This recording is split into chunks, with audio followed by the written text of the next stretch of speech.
Welcome to COWL Fans, the casual fans' home for Overwatch League news. We're coming at you from the Tampa, Florida area. I'm Aluramore, I'm Howleir. and I want to say we have lots of Overwatch to talk about this week, but I feel like what we have a lot to talk about this week is people getting stomped. Yeah. Yeah, it didn't feel like there was a lot of close for watch. Right. It's a little interesting, I think. We just had this last week, this discussion about uh, how much more interesting having these little mini tournament formats makes things, but Mm-hmm. that does not account for weeks where everybody just gets rolled over top of. Yeah.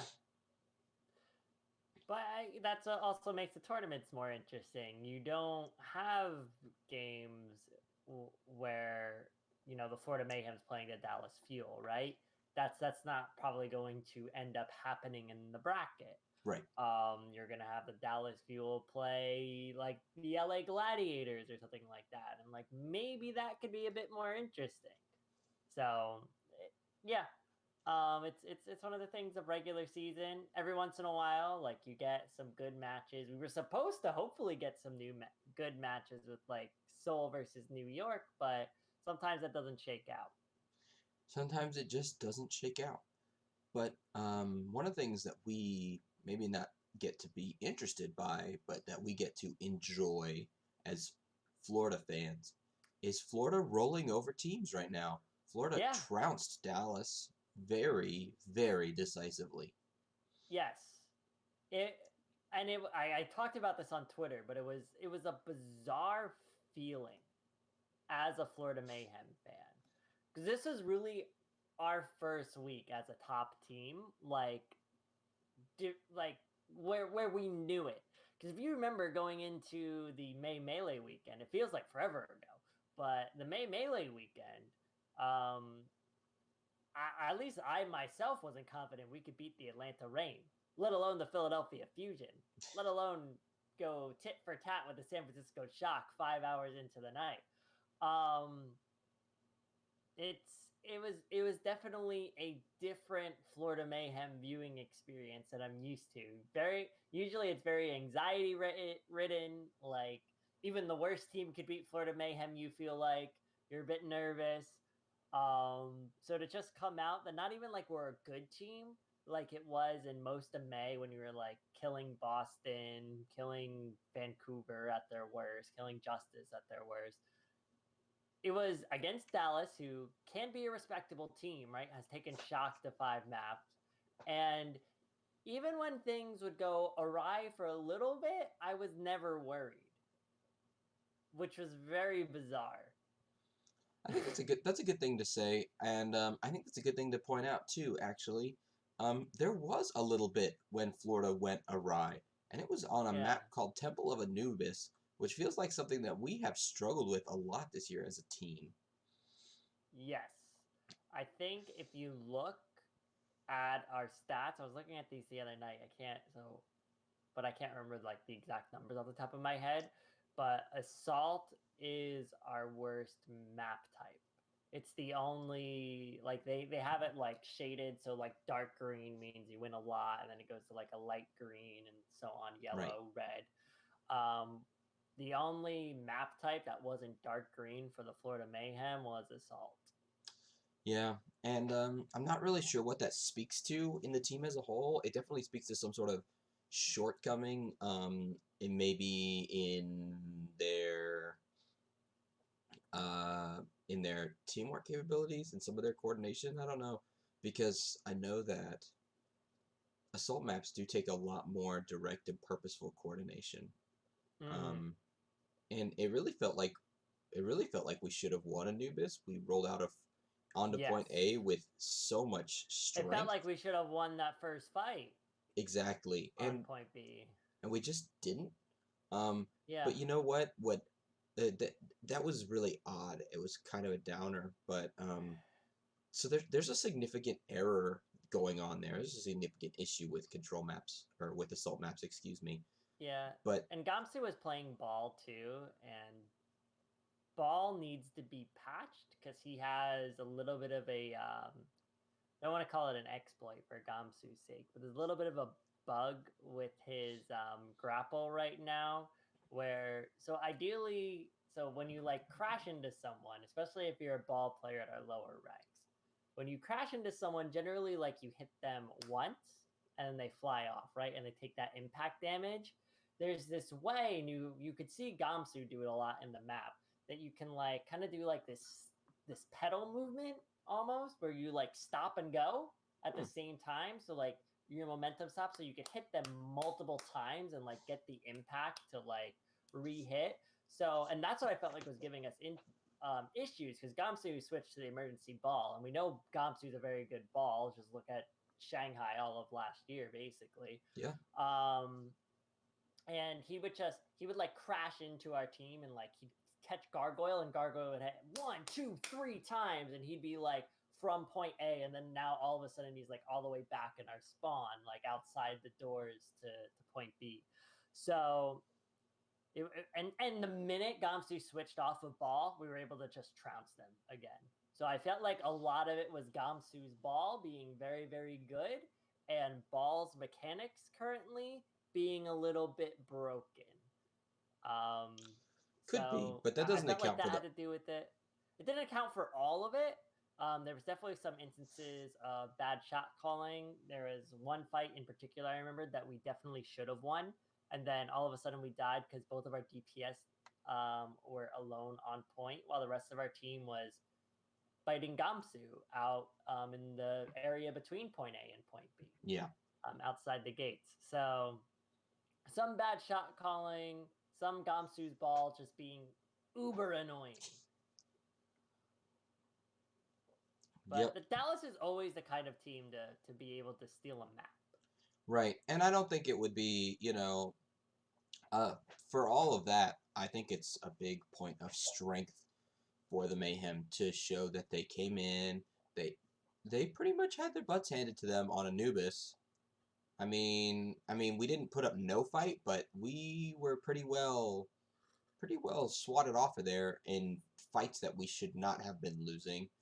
Um, and they managed to maintain their mental fortitude to go on to win the next map and therefore the game.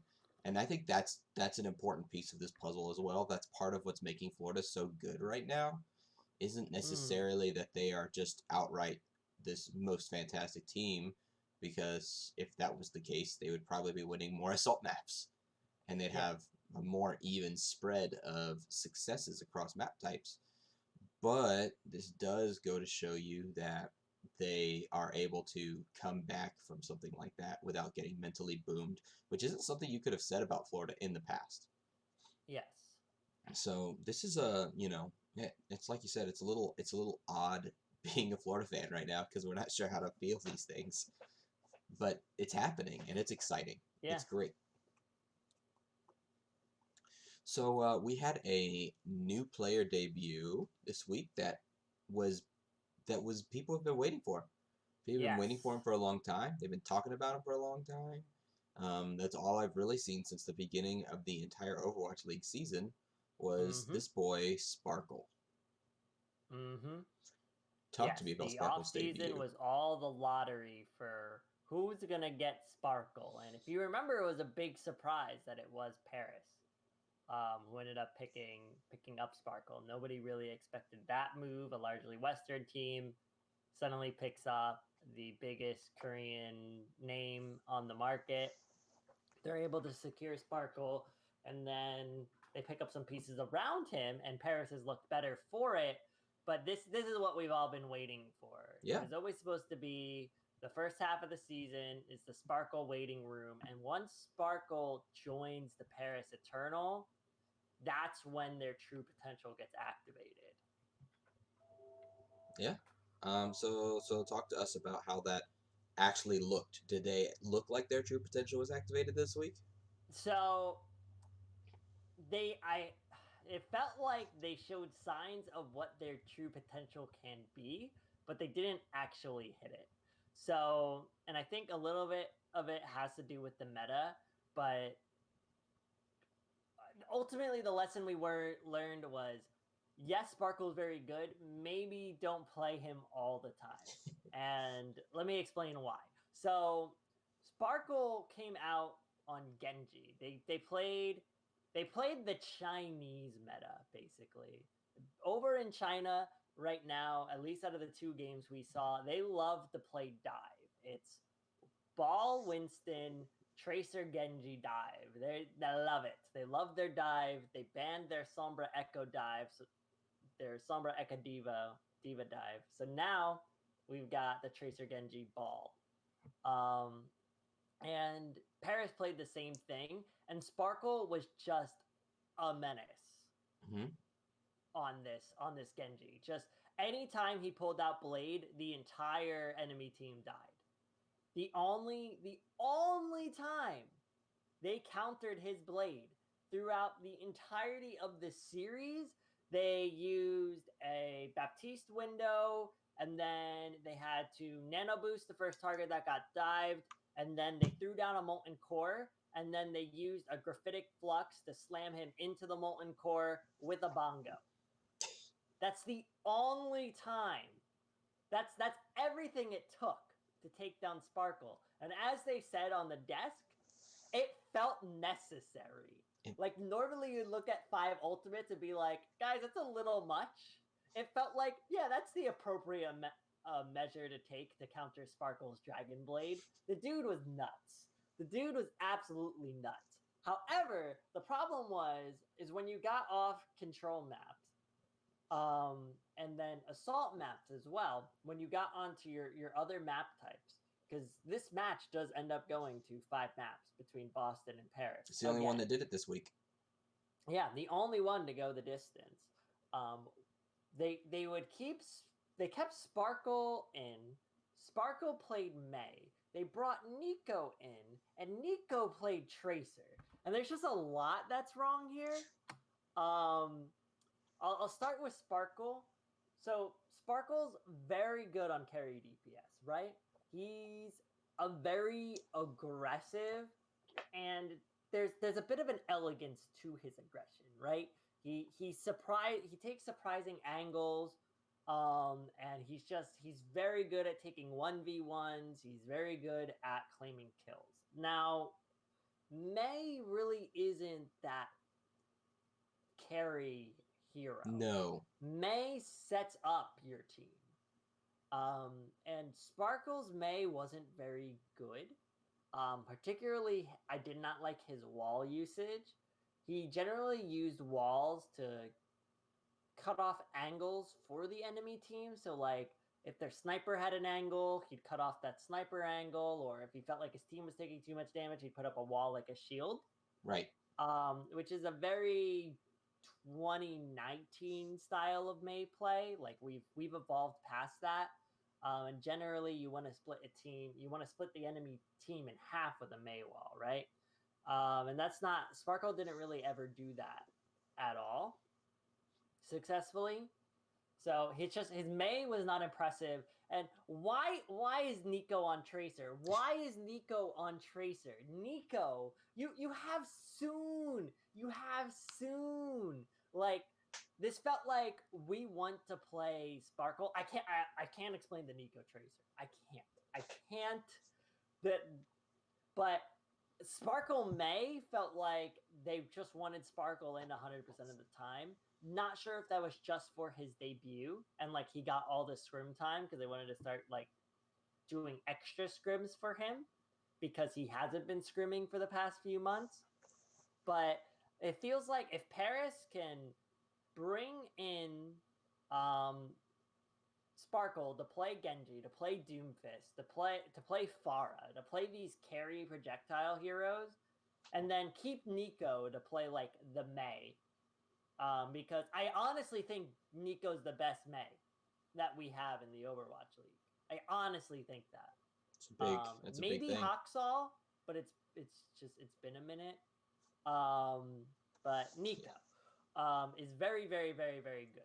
So I would keep playing him on May. Play soon on your hit scan. Just play soon until you get Xe back. Soon is your hit scan. Stop. No Nico hit scan. No. Bad. And if they stick to those that like mindset for how they field their DPS, Paris can be a scary team and potentially, I think, top 4 in NA. But if they do more of this Sparkle, May, Nico Tracer nonsense, I'm worried for the team. So overall, great debut. Just it showed Sparkle's insane strengths, but also his weaknesses as well. And hopefully Paris learns from that. And it also showed Boston's still good, fam. Boston's still good. Yeah, something you said before we got started in here. You said you think Boston might be better than Dallas right now. Yes, I do think that. That's a pretty bold statement. Not one I thought that we would be hearing at all this whole season. The way Boston has been looking, but here the way that they're holding up against Paris Eternal with Sparkle, theoretically at full strength right now. That may be the case, but we'll have to see. Obviously, how the Summer Showdown continues Paris to go. To map 5 twice. That's a good start to a comeback. I mean, Paris has taken Philadelphia Fusion to map 5 twice. Yeah. So and won 1, if not 2 of those. So it's not like they're going to map 5 against Washington Justice. Paris is a respectable team. It's with Sparkle in, and yes, there were some question marks on how Paris played, and they didn't beat Paris when Sparkle was fully unlocked. But Boston, I'd be willing to put a little bit of money in some Boston stocks. They're on the rise, people. On the rise. Yeah. So let's talk a little bit about Chinese Overwatch here. We're probably not going to get too into detail. Let's just sort of go over how those score lines looked and whether or not the games were as close as the score lines represent. Right. So we had 2 potentially good matches. You had Shanghai versus London, which I think to most Overwatch viewers, you weren't expecting to be close. But if you were a cretin like me who watched every single match of the May Melee, including the Asian matches, you would remember that Shanghai versus London went to map 5. So there was potential for this to be a good match. It wasn't. Shanghai just kind of absolutely destroyed them. At one point, like when they get to map 3, London literally gives up playing. They just say, all right, this one's over. Let's just swap every single person out. Like every single person who was playing the first 2 maps was gone, and they played their other 6 players. And their other 6 players didn't look like they had a practice strat they were ready to play. It was literally just, let's play quick play. And they were running like Ball, Roadhog, Doomfist, Pharah, Mercy, I want to say Ana. It was literally just pick your best hero is what it felt like, and let's just play with no set game plan. Like it felt like Chengdu on crack, because like Chengdu didn't make sense at the time, but if you go back and VOD review what they do, their composition, you could figure out what the synergies are, you could figure out what their game plan is. They generally have a strategy of attack. Yeah. Where this just felt like whatever, just everybody lock in your favorite hero and just let's see what happens. And for what it's worth, it did throw Shanghai off for a while. They were like, what is this? Not really sure what I'm dealing with right now. Shanghai didn't come here to play ladder. Yeah. We thought we were in the Overwatch League. So they were a little confused for a while. Ultimately, get an easy 3-0. But it was a little bizarre at points. And then Seoul versus New York. Seoul just took Shanghai to map 7. Ran through the losers bracket of the May Melee, destroying everybody. And Seoul is back to being regular season London Spitfire of old. Just completely awful. They tried to play dive like Shanghai and London were playing, and New York played a very defensive style. with like the May, basically NA meta. They played like double shield May. Right.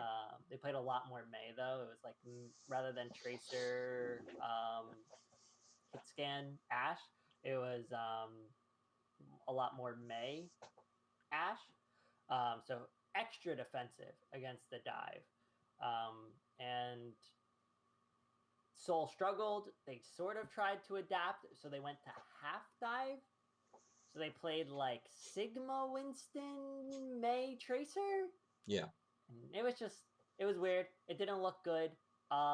New York did play Haksal for the first time.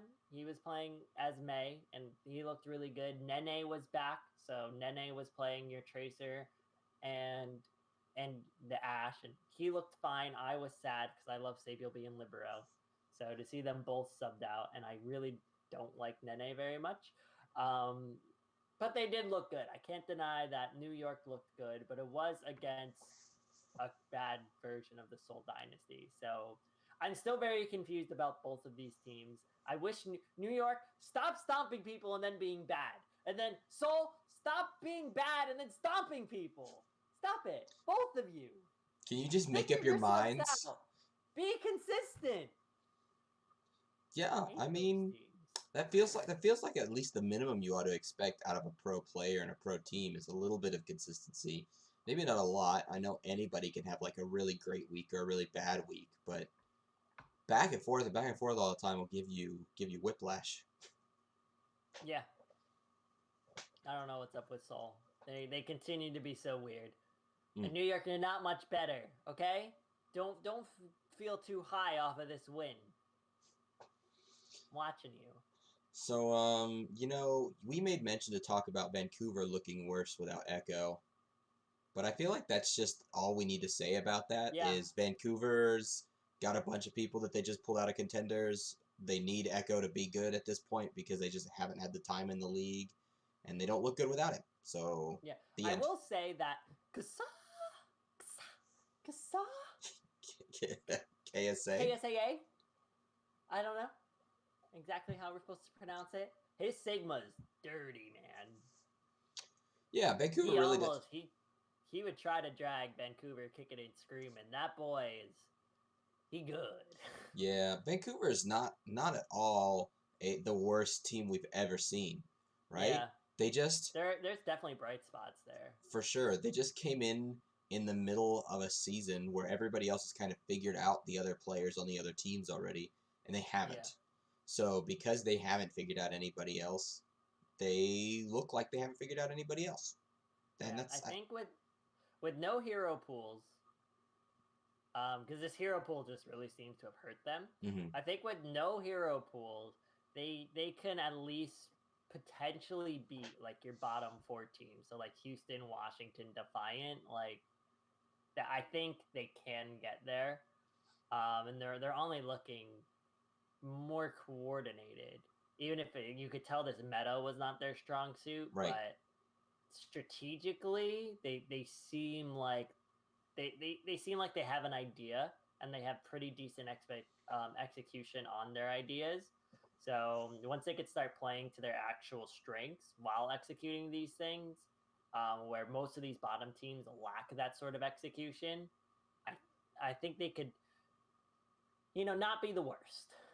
Yeah. I don't expect much more out of them, but not be the worst.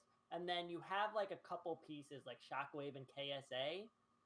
These are a couple guys you could build around for the future. For sure. Let's talk about next week though, because next week has just as many games as this week, except it looks like less of them should be interesting. Yeah. Which probably means they're all gonna just suddenly turn out interesting. It's like when you expect the match to be interesting, it isn't, and then when you expect the match to be not interesting, suddenly like Washington Justice are gonna take Shock to map 5 or something weird, right? Something ridiculous.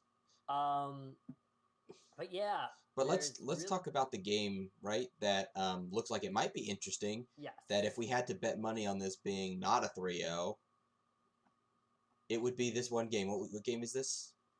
The Florida Mayhem versus the Los Angeles Valiant. I gotta say, it feels good to hear that if people were putting money on something interesting, it would be my team's game. Well, I mean, it feels good, but also now I think this is at the highest potential to be interesting. But this is a big opportunity for both the Florida Mayhem and the LA Valiant to really prove their stuff. Yeah. So Florida has basically cemented themselves as a top 3 team in NA. And if any team is knocking on the door, it's probably Los Angeles Valiant. Paris with Sparkle wants to make the case yet, but they need to work out a few of their kinks. So outside them, it's the LA Valiant. They came in as the 4th seed to the May Melee, and it felt deserved. Yeah. They did struggle a little bit against Paris, who Paris is a good team. But they did get stomped by the Shock. 3-0, not even close, just utterly destroyed.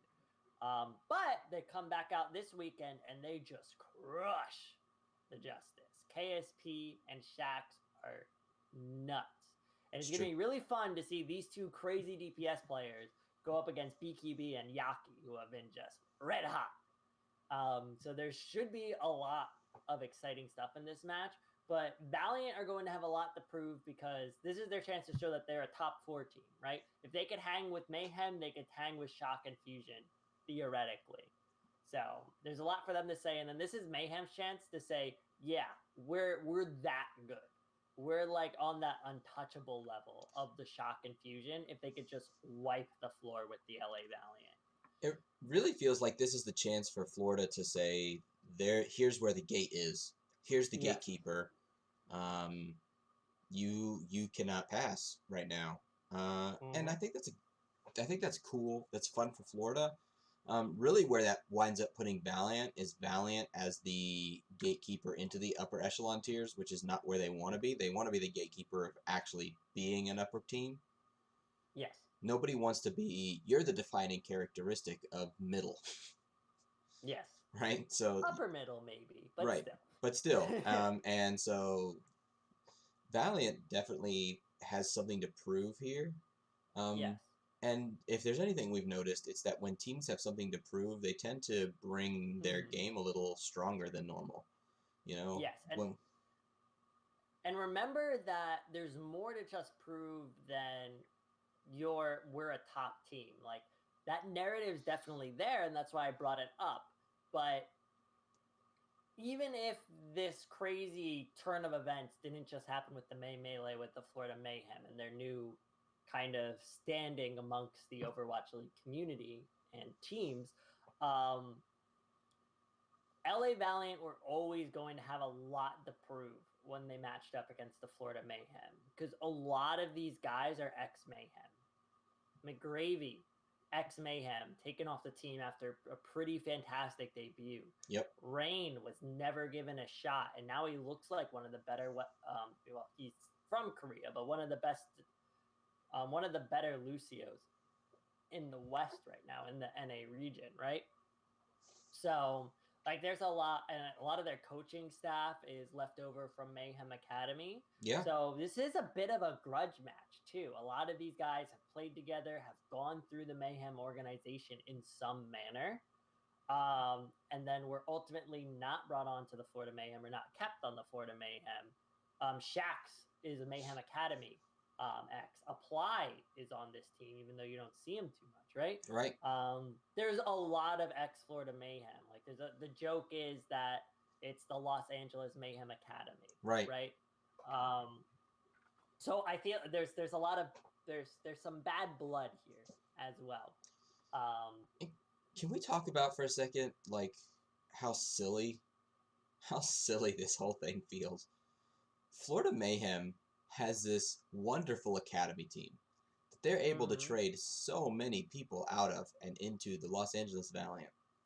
Yep. With a great coaching staff and one of the best analysts that were actually in the league, who I don't think is even involved in Overwatch anymore, which is kind of sad. They put together all this. It looked really good. There's no way when you trade that many players over, you don't turn a profit. Right. I mean, for all of we love our team members and we love our players and all that. Florida Mayhem's supposed to still be a business, and so if you have this capability to develop great players that other teams want, why? I know that the academy wasn't going to support the Mayhem in their personal future, but even if you'd have traded out all the players and then reached back out to maybe some Korean players to turn it into something for mostly yourself, there was just a lot of potential gain there for Mayhem and not a whole lot of potential loss, I feel like, and that just is such a silly thing. I don't know. I feel like it's kind of like two-pronged because yes, there's the Mayhem really it was a heavy Western roster, and it wasn't feeding directly into the Mayhem, so you weren't getting the direct benefit. But you're right, you're selling these players, so why not continue it? I think a lot of the reason why our academy team was as strong as it was is because of Albert. Yeah, he's very connected, or at least was very connected to the tier 2 and even tier 3 scene. Right. He had a very good understanding of who the good up and coming talent was. He had a good understanding of who the good coaches were, and you saw that in the results of our players and coaches after they left our team, our academy team. Yes. But Albert, was not GM of the Florida Mayhem at that time. Also Albert, has a lot more on his plate than he did now, than he does now. Has a lot more on his plate now than he did then. Yeah. So he had like Mayhem Academy was kind of his baby, right? And he was the one who really kind of put that team together, even if he wasn't always running it. Like he was kind of very involved in the scouting. Like he was the GM of scouting, I think, at the start of the 2019 season or something like that. The lead scout, I forget what the title was. Sure. Anyway, he had to do with scouting. He's the one who found guys like McGravy, who wasn't even a part of Mayhem Academy, but he was able to be like, this is someone we should bring on. And he's gone on to great success, both with his debut in Mayhem and then his since tenure on Los Angeles Valiant. So I feel like that's a reason why we probably don't do it now. And then he doesn't have quite as good of a pulse in the Korean region just because he's not involved. Yeah. It's like, was a tier 3 player. And that's what, like, he was on Shoe's Money Crew. And Shoe's Money Crew did pretty well and still exists in Europe, oddly enough. But Shoe's Money Crew is, like, still a team that exists. Right. So he has a bit of a legacy lasting as well. With Shoe in the contenders region. So I guess I don't know what else to say about that one. I don't know. It's one of those little things. I know our opinion in this show has typically been North Americans' real tier 2 scene needs to probably be collegiate. But it's not right now, and it felt like Mayhem were onto something, and now it's gone. Or even high school. Because since so many teams went 18-year-olds. I don't understand that. If they're going to do that... If you're 22, your brain is too old to go clicky click. If that's what they decide to do, the league may as well change the start of the season to the summertime. Yeah.